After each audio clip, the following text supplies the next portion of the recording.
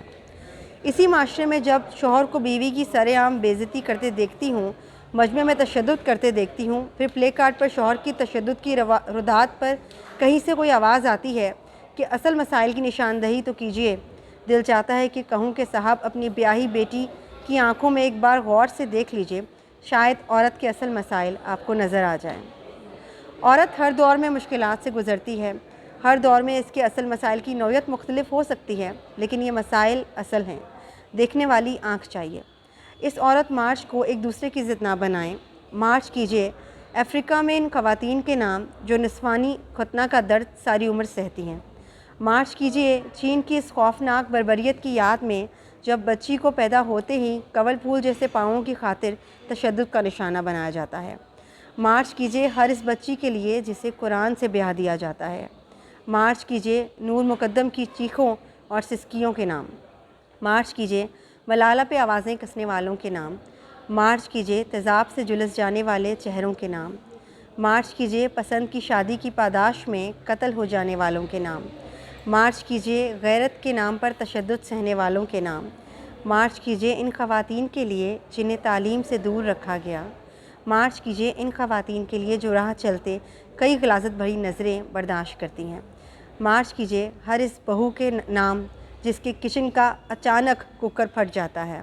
مارچ کیجئے ہر اس بچی کے نام جسے پیدا ہوتے ہی دفنا دیا جاتا ہے۔ بس تھینک یو۔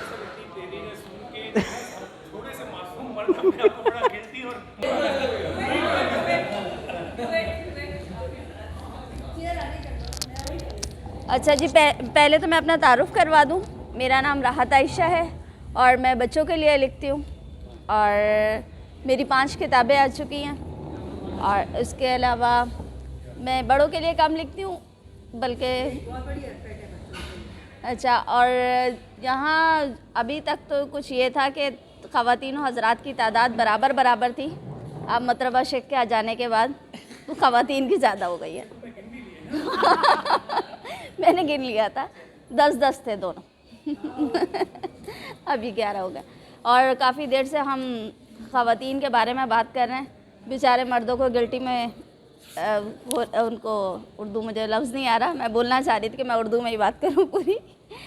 خیر بہرحال یہ میں آج جو کتاب لے کر آئی ہوں یہ ہے ابن انشا کی چلتے ہو تو چین کو چلیے، اور یہ فرسٹ ایڈیشن ہے میرے پاس، بڑی پرانی کتاب ہے۔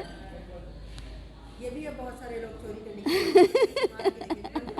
میرے پاس اس کا ویسے بہت کوئی 26واں 27واں ایڈیشن ہے۔ آج میں اپنی بہن کے گھر سے آ رہی تھی تو وہ ان کی پرانی کتابوں میں سے میں پھر وہ یہ کتاب بھی نکال کے لے آئی۔ اچھا بھائی، ابن انشا کا جو میں پڑھنے جا رہی ہوں، ختم تو ویسے میں خواتین پر ہی کروں گی، لیکن یہ ایک بڑا مزیدار سا ایک کالم ہے ان کا۔ اب آپ ماؤ زیدنگ کا کلام سنیے۔ ہم بعض اوقات سنجیدگی سے سوچتے ہیں کہ ماؤ زیدنگ میں ایسی کیا خاص بات ہے جو ہم میں نہیں۔ وہ شاعر ہیں تو ہم بھی شاعر ہیں، انہوں نے کمیونسٹ پارٹی کے منظم اور مضبوط کیا تو ہم نے بھی محلے کی بزم ادب میں جان ڈالی اور اس کے تاحیات صدر منتخب ہوئے۔ وہ اپنے عوام میں مقبول ہیں تو اس کا دعویٰ ہم بھی کر سکتے ہیں۔ پچھلے الیکشنوں میں بہت لوگ ہمارے پاس آئے کہ ہم بی ڈی کا الیکشن لڑیں، مگر ہمارا طبعی انکسار اور بعض اور باتیں مانے رہیں۔ بس یہ کہا جا سکتا ہے کہ ماؤ زیدنگ کو حالات سازگار ملے، مواقع اچھے ہاتھ آئے، انہوں نے لانگ مارچ کیا جس کے لیے بے شمار دریا اور دشوار گزار پہاڑ عبور کیے۔ ہمارے ہاں اتنے پہاڑ اور دریا ہیں ہی نہیں۔ ایک حسین ڈی سلوا ٹاؤن کی پہاڑی ہے جس کو اب ہم کٹی پہاڑی کہتے ہیں، سو اس کو اب ہم کئی بار سر کر چکے ہیں۔ ان کا مقابلہ چیانگ کائی شیک ایسے نالائق سے تھا، سو اس کی نالائقی چین کی تک ہی محدود رہی، ہم اس کی سرکوبی کے زرعی مواقع سے محروم رہے۔ سب سے بڑی بات یہ ہے کہ امریکہ ماؤ زیدنگ کی مخالفت کی صف میں تھا، اور ہوئے تم دوست جس کے دشمن اس کا آسماں کیوں ہو۔ ہم کبھی امریکہ کو اپنے خلاف سفارہ نہ کر سکے۔ ایک روز چنگائی میں کچھ اخباری نمائندہ ہمارے پاس انٹرویو لینے آئے تو وہ تو ہم نے نہ دیا کیونکہ چچا سادی فرما گئے ہیں تا مرد سخن نگفتہ باشد، یعنی انٹرویو دینے سے بعض اوقات آدمی کی قلعی کھل جاتی ہے۔ ہاں، غیر رسمی تبادلہ خیالات میں ہم نے کوئی مذائقہ نہ دیکھا۔ ایک صاحب نے چھوٹتے ہی سوال کیا، ماؤ زیدنگ کی شاعری کے متعلق آپ کا کیا خیال ہے؟ ہم نے کہا ہمارے ہاں ہم اثروں کی تعریف کرنے کا رواج بہت کم ہے. ہر شاعر ہمارے ہاں کا شاعر اپنی شاعری کو اپنے پر ختم سمجھتا ہے اور ہم اس معاملات میں مستنصیات میں سے نہیں ہیں. ماؤ صاحب ہمارے ہم عصر ہیں, اپنی جگہ اچھا ہی لکھتے ہوں گے. ان سے کہیے مشق سخن جاری رکھیں. اب کوئی اور سوال ہو تو کیجئے. ایک صاحب بولے کچھ تو کہیے, آخر آپ نے ان کی نظموں کے انگریزی ترجمے پڑھے ہوں گے. ہم نے کہا عزیز من پڑھے ہیں, لیکن ہمارے ہاں شاعری کو جانچنے کا معیار دوسرا ہے. مضمون کتنا بھی اونچا اور اچھا ہو, اگر قافیے میں ایتائی جلی ہے تو بیکار. ترجمے سے کہتا پتہ چلے کہ صدر ماؤ کے قافیے درست ہیں اور کہیں الف گرتا ہے یا نہیں. ہم نے اپنی شاعری کے عالم شباب میں ایک مجموعہ شائع کیا جس میں جگانے والی, سلانے والی, رلانے والی سبھی قسم کے منظومات اور غزلیں تھیں. اسے ہم نے ایک بہت اونچے نقاد اور شاعر کو باامید قدردانی بھیجا. ان کا جواب آیا, مکرمی کتاب ملی, شکریہ, اس میں الف کئی جگہ گرتا ہے, فقط والسلام. ایک مشہور علامہ نے علامہ اقبال مرحوم کو کبھی شاعر مان کر نہ دیا, کیونکہ ان کی ایک بار ان سے کہیں ملاقات ہوئی تو پتہ چلا کہ علامہ مرحوم قاف کا تلفظ صحیح نہیں ادا کر سکتے. اب آپ ہی بتائیے, ہمارے موضوع تن کا شین قاف جانے بغیر ان کے اشعار میں زحافات اور تسکین اوسط وغیرہ کی ریک پرکھ کیے بغیر ہم کیسے حکم لگا دیں؟ کئی سال ہوئے جناب قدرت اللہ شہاب چین گئے تو ہمارا چینی نظموں کا منظوم اردو ترجمہ کا مجموعہ ساتھ لے گئے اور ماؤ صاحب کی نظر کیا. انہوں نے الٹ پلٹ کر دیکھا اور پوچھا, میری بھی کوئی نظم ہے اس میں؟ ہم خود یہی دیکھا اور پوچھا کرتے ہیں. شہاب صاحب کو چاہیے تھا کہہ دیتے ساری آپ ہی کی تو ہیں, لیکن وہ اس وقت کچھ بے مروتی کر گئے اور بولے, آپ کی تو کوئی نہیں, آپ کے نائب کو موجو کی ہیں, یا پھر پرانے شاعروں کنفیوشس اور لیپو وغیرہ کا کلام ہے. چیئرمین ماؤ نے ہاتھ کتاب سے رکھ دی اور فرمایا, یہ پھر مجموعہ کام کس کام کا؟ یہ لوگ جن کے تم نے نام لیے کوئی شاعر ہیں؟ ان صاحب سے کہو میرا کلام پڑھیں اور اس کا ترجمہ کریں. قارئین کرام, اب آپ صدر ماؤ زیدنگ کا کلام ملاحظہ فرمائیے. نئی چین کی شاعری میں اگر کہیں لطافت, نرمی اور رومانویت ملتی ہے تو فقط چیئرمین ماؤ کے ہاں. یہ ان کی 10 مشہور نظموں میں سے 7 ہیں جو پچھلے دنوں بڑی آب و تاب سے چین کے سرکاری پبلشنگ ہاؤس نے چھاپی ہیں. اچھا, اب میں اس میں سے 2 سنا دیتی ہوں. ایک ہے پریوں کی گپھا. پریوں کی گپھا لوشان کے پہاڑ پر ایک خوش منظر جگہ ہے. رنگ ڈالے شفق شام نے شمشاد کے پیڑ, ابر خاموش کے لکے ہیں فضاؤں میں رواں. روپ قدرت کا ہے پریوں کی گپھا میں مرکوز, قلعہ کوہ پر ہے حسن یہاں حسن وہاں. اور ایک دوسرا ہے ملیشیا دستوں کی لڑکیاں. روشن چہرے, بڑی دلاور, لمبی رفلیں شانوں پر, صبح پریڈ کے میدان میں چین کی بیٹیاں آتی ہیں. اطلس یا نرم اور نازک ریشم سے انہیں کیا لینا, دل والی ہیں اور دل اپنی وردی میں ہی لگاتی ہیں. یہ اس زمانے کی بات ہے جب چائنا میں ساری عورتیں صرف بلو کلر کے کپڑے پہنا کرتی تھیں. کیا عورتیں اور کیا مرد سب ایک ہی رنگ کے کپڑے پہنتے تھے. اور اسی کتاب میں ابن انشا نے لکھا ہے کہ جب ہم یونیورسٹی میں جاتے تھے تو دیکھتے تھے کہ سارے اسٹوڈنٹ زیادہ تر جو ہے وہ پیوند والے کپڑے پہنے ہوئے ہوتے تھے. بہت شکریہ.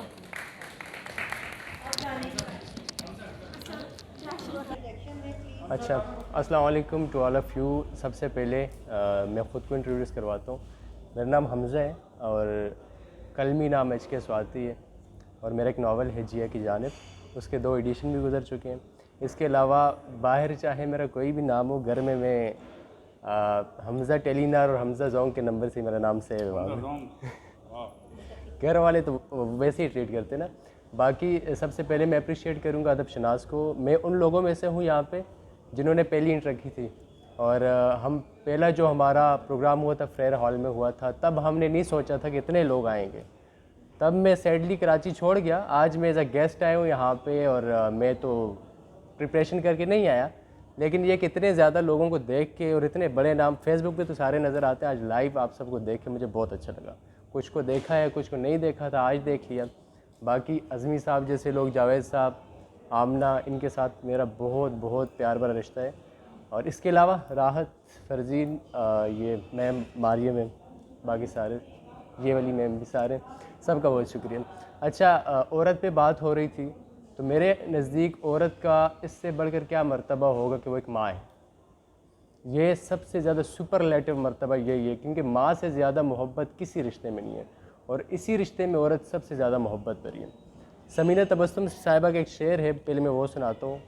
میں اکثر عورت کا جو خواتین کا عالمی دن ہوتا ہے اس پہ میں پوسٹ کرتا ہوں کہ یہ عورت کا کرشمہ ہے، یہ عورت کا کرشمہ ہے تیری وحشت کے پانی کو، یہ عورت کا کرشمہ ہے تیری وحشت کے پانی کو، بدن کے سیپ میں رکھ کر اسے انسان بناتی ہے. تو اچھا اس کے علاوہ میں کچھ سنانا تو نہیں چاہ رہا تھا، میری پریپریشن نہیں، لیکن جاوید صاحب نے وہ نثری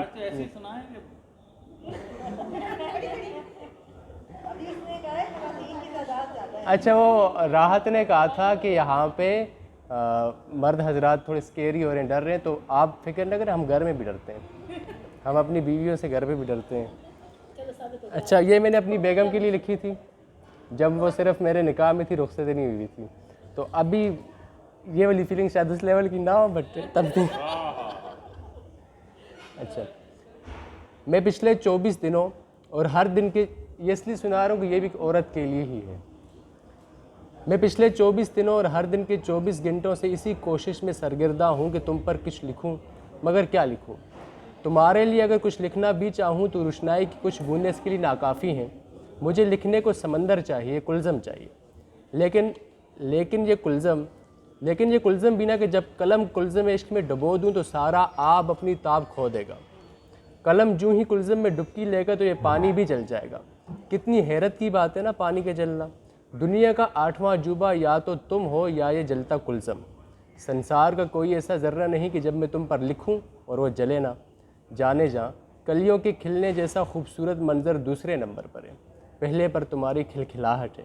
ستاروں کا چمکنا ٹھیک ہے مگر تمہاری آنکھوں کی چمک سے کچھ کم ہی ہے. گلقدوں میں چلتی بات کے توسط سے جھولتی پتیاں ہنسی لگتی ہے مگر تمہاری زلفوں کی گٹاؤں جیسی ہنسی بالکل بھی نہیں. دنیا میں روئی کی مثالیں اپنی جگہ مگر تمہارے گالوں کی نرماہٹ کی کوئی مثال نہیں. بانسری، رباب، وائلن، گٹار اور دیگر تمام سریلے اوزار کی راگنی اپنی جگہ مگر تمہاری چوڑیوں کی کھنک جیسا کوئی ساز نہیں. کوئل کی آواز بہت بلی لگتی ہے مگر تمہاری آواز سی نہیں کہ بندہ محو ہو جائے.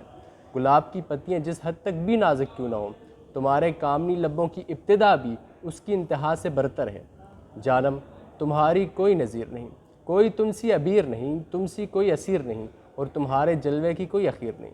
اور تو اور مجھ جیسا تمہاری چاہت کے کوئی فقیر نہیں. معصومہ تم اپنے نام کے حرف حرف میں چھپی تعریف ہو. تمہارے نام کے پہلے لفظ میم میں محبت ہی محبت ہے، عین میں عشق ہی عشق ہے. سواد وہ صحت گاہ ہے کہ جہاں مجھ جیسے پیار کے مریض کو شفا ملتی ہے. واو میں وجد ہے جہاں مجھ سا فقیر عشق کی دنوں پر جھومتا رہتا ہے.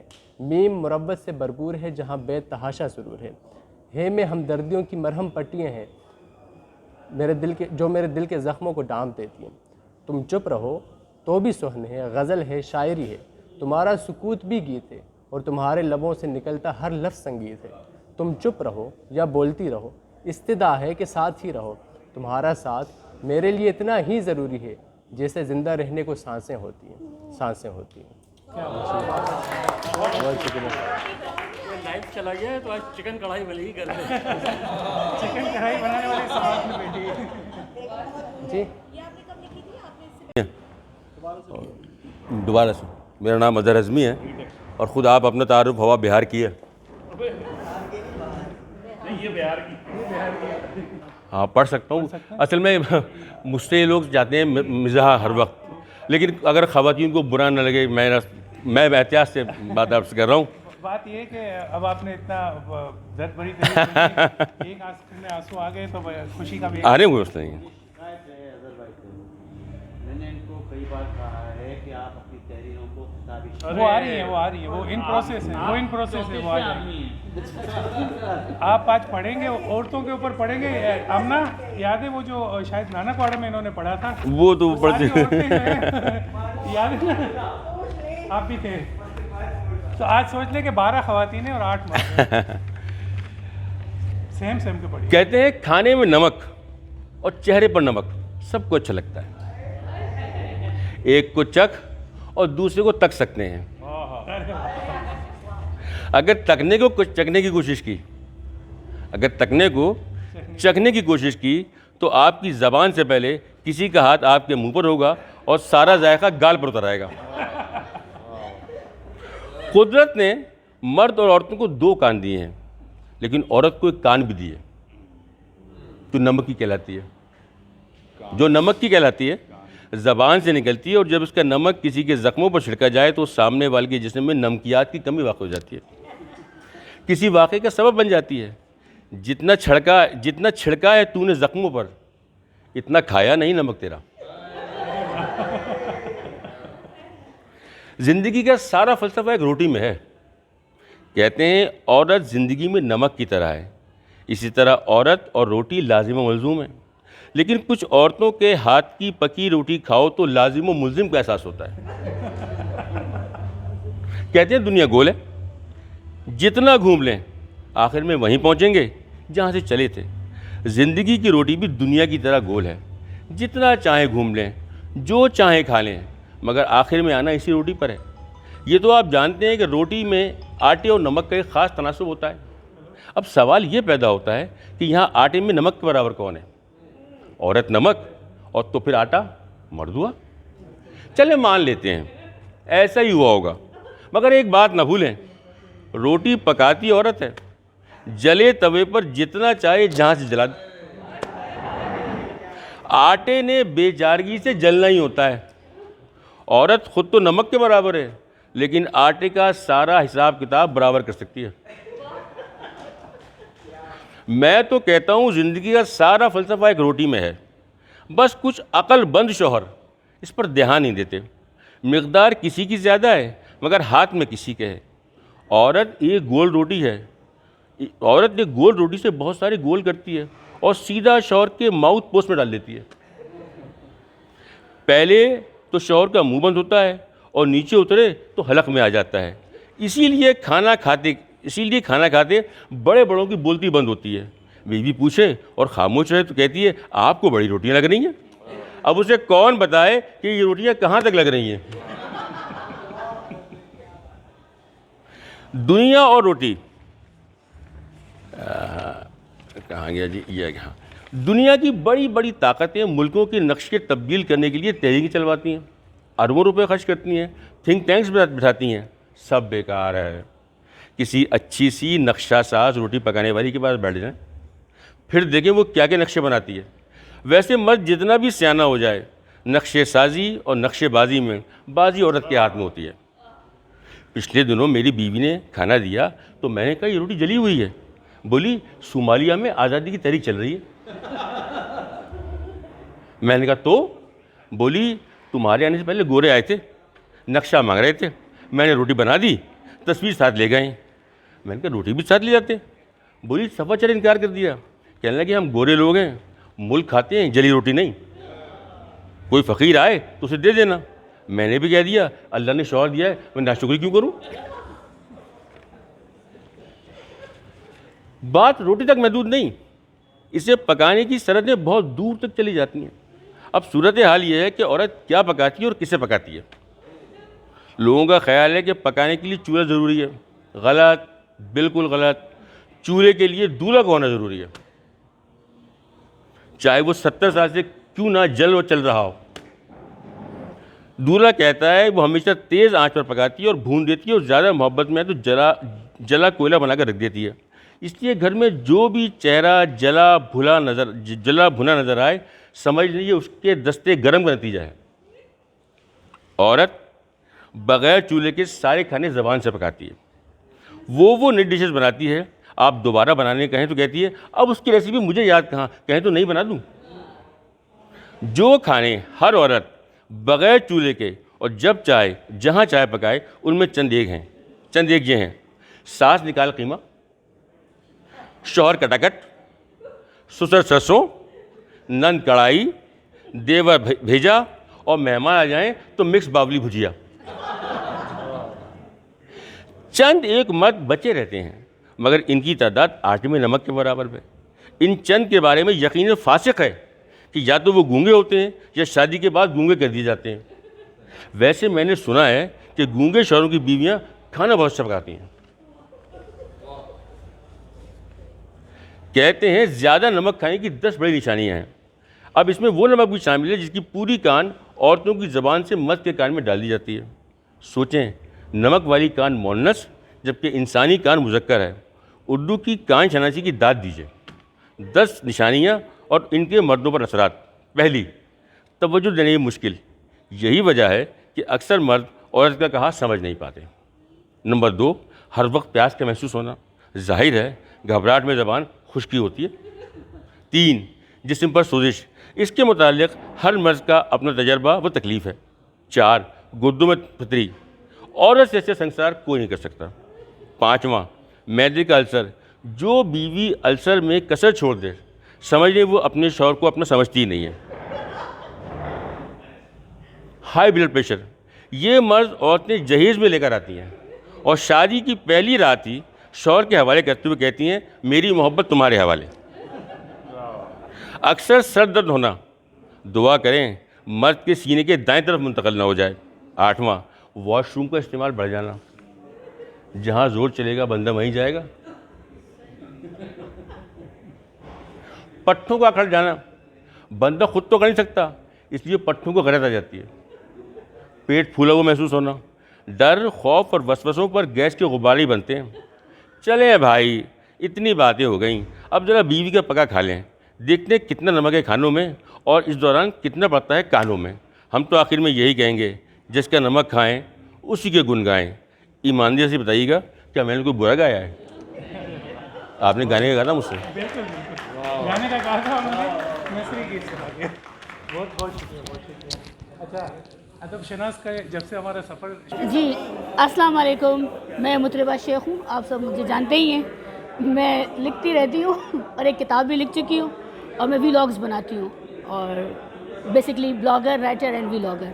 اور آج جو میں نے منتخب کی ایک چھوٹی سی کہانی ہے، یہ خالدہ حسین صاحبہ کی ہے اور یہ آکسفورڈ کا انتخاب ہے اور آصف فروخی صاحب نے یہ خالدہ حسین صاحبہ کے افسانے مرتب کیے اور آکسفورڈ نے یہ شائع کیے اور اس کا آخری افسانہ ہے۔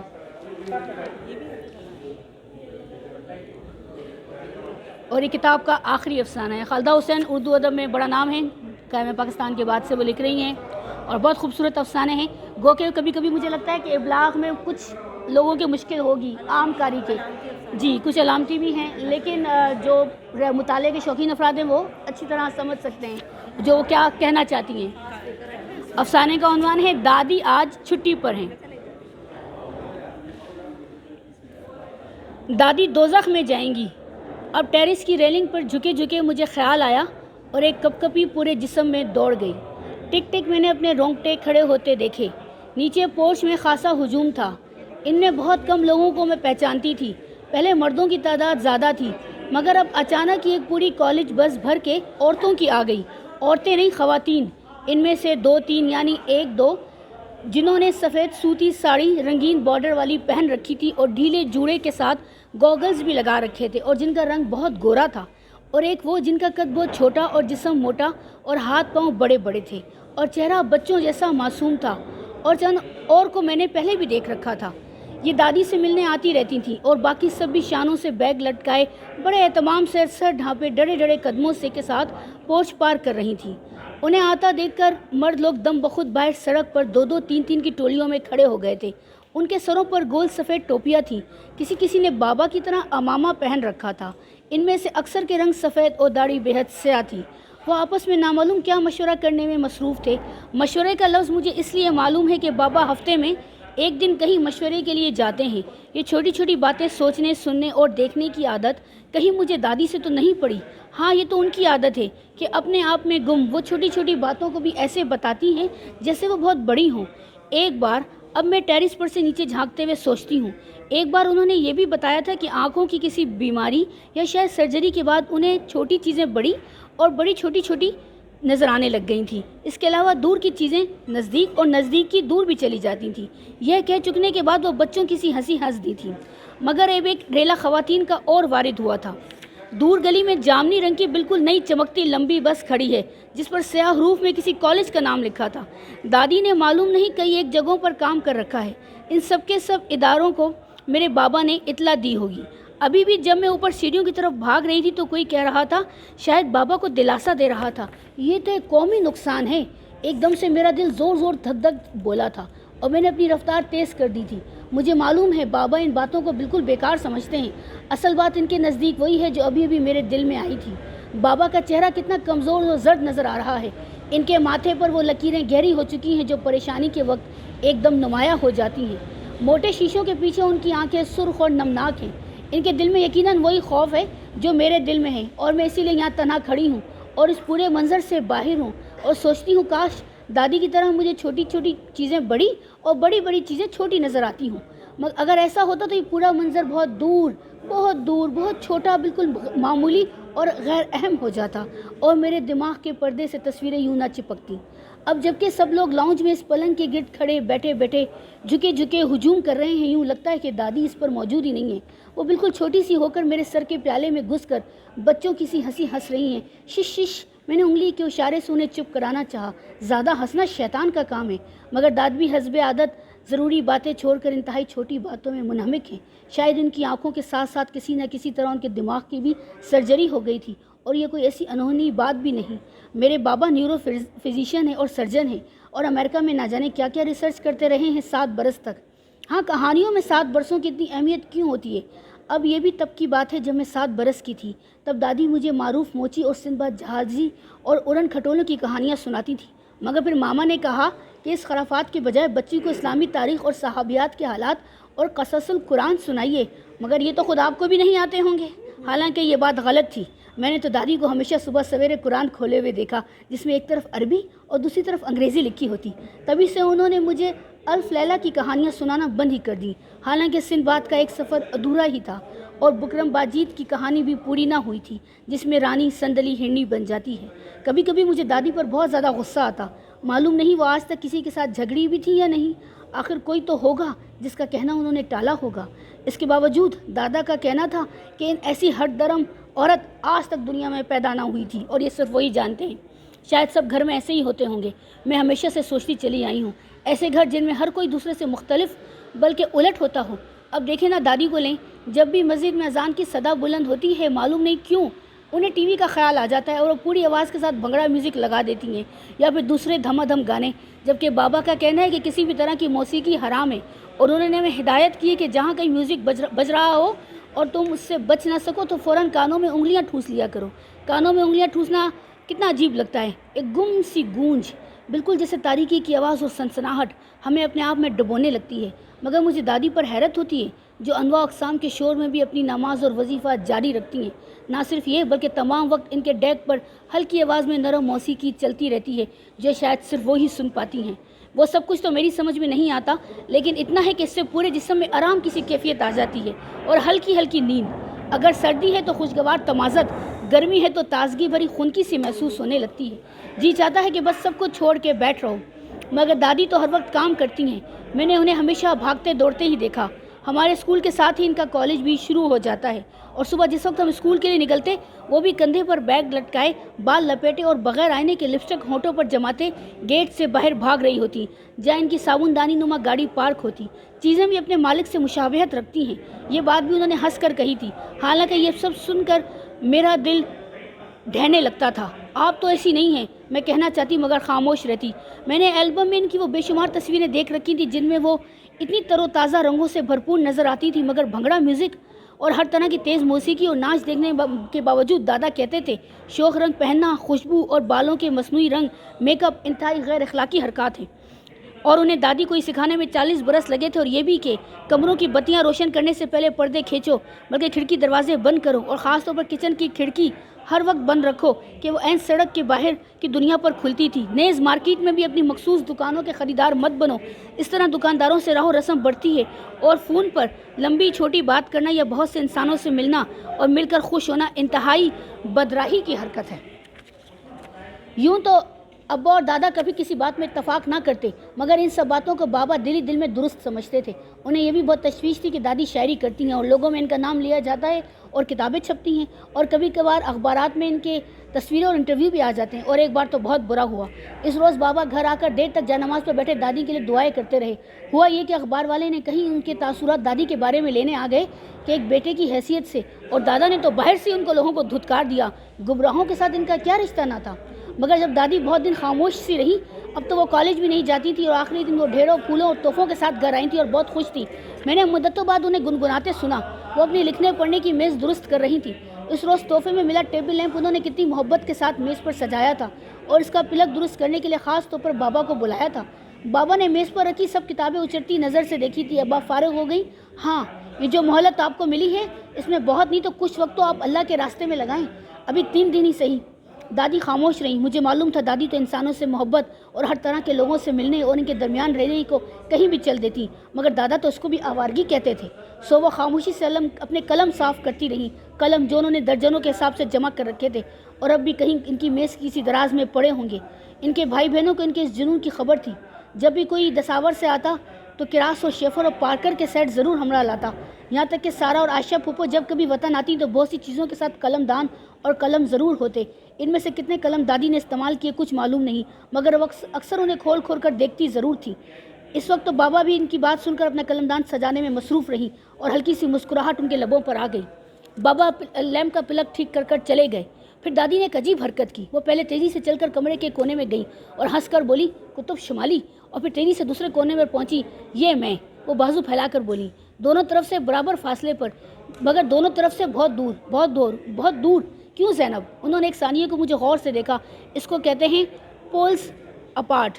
پھر ایک دم ہنسی۔ سچ پوچھے تو مجھے اسی دن سے خوف آنے لگا تو ایک نامعلوم سے حادثے کا خوف دل میں بیٹھ گیا تھا۔ یوں تو بابا بھی دادی کی باہر کی دنیا کے ساتھ تعلق پسند نہیں کرتے، مگر خاموش رہتے ہیں۔ وہ ان کا تعلق کسی اور دنیا کے ساتھ استوار کرنا چاہتے ہیں۔ اس روز جب یہ سب محفل میں بیٹھے تھے جسے تعلیم کہا جاتا ہے، تو بابا نے کتاب میں سے پڑھ کر سنایا کہ دنیا کے مشاغل کو عزیز رکھنے والوں کا انجام کیا ہوگا جب وہ بے خبری ہی میں اس تنگ و تاریک قبر میں جا پڑیں گے۔ وہ جو بہت زیادہ ہنستے اور بہت کم روتے تھے، اور جنہوں نے دنیا میں دی گئی مہلت لہو و لعب میں ضائع کر دی، اور جنہوں نے شاعری، موسیقی، مصوری اور دیگر مشاغل نام و نمود میں وقت برباد کیا، تو ان پر ایک ایسا ازدہا مسلط کر دیا جائے گا جس کے 70 دانت ہوں گے اور ہر دانت کا طول 70 سال کی مسافت کے برابر ہوگا، اور قیامت کے تک یہ دنیا سے محبت کرنے والے لوگوں کو یہ ازدہا عذاب دیتا رہے گا، اور یہیں پر ختم نہیں، پھر وہ نہایت دہشتناک انصاف کا دن قائم ہوگا۔ یہ سب سنتے سنتے مجھے اونگ آ گئی اور گلے اور منہ میں کڑواہٹ سی بھر گئی۔ غور کرنے پر میں نے جانا، بس آخری یہ تو دادی کے بارے میں تشویش تھی، مگر یہ تو ایک معمول کی نشست تھی۔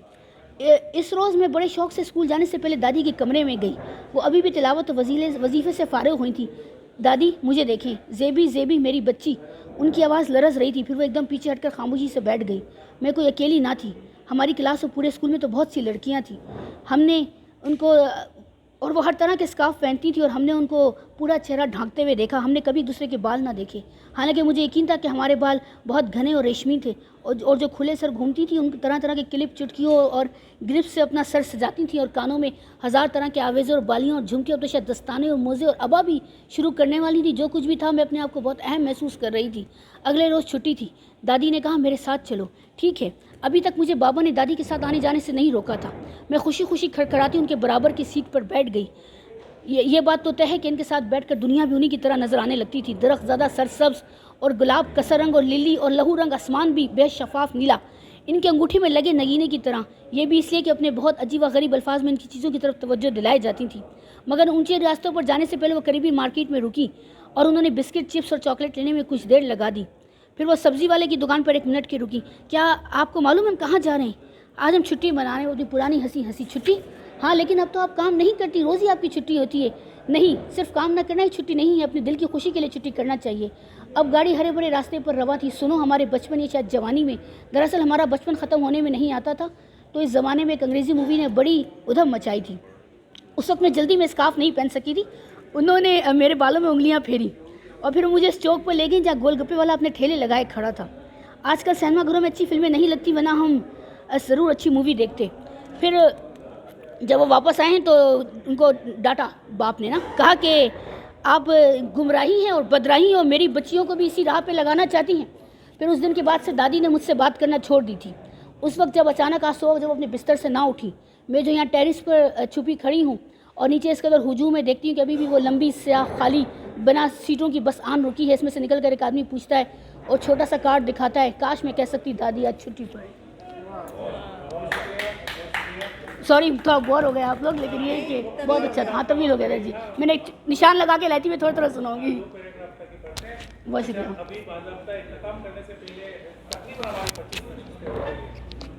اس سے پہلے میں نے یہ جو بات نہیں کی ہے, عموماً ساری نشستوں میں میں یہی کرتا ہوں, لیکن آج مجھے لگتا ہے کہ خواتین کی اتنی بڑی تعداد ہے اور خواتین کے حوالے سے محفل ہے, تو ہم نے ان 25 نشستوں میں وہ وقت بھی دیکھا ہے کہ 15 یا 17 مرد ہوتے تھے اور ہمارے بیچ میں ایک خاتون ہوتی تھی, آمنہ ایسا, اور وہ ناصر جگہ کنڈکٹ کرتی تھی, سب کو لے کے چلتی تھی, اور وہ سارے مرد دوست آج بھی ان کے ساتھ ہیں. تو ایک اتنا اچھا سلسلہ شروع کرنے پر اور ہم سب ادب دوستوں کو ایک ساتھ ایک پلیٹ فارم دینے پر میرے خیال میں ہم سب کا ایک تقریب میں ایوارڈ بھی دینا چاہیے. بالکل میرے لیے اپریسیشن بنتا ہے کہ ہم سب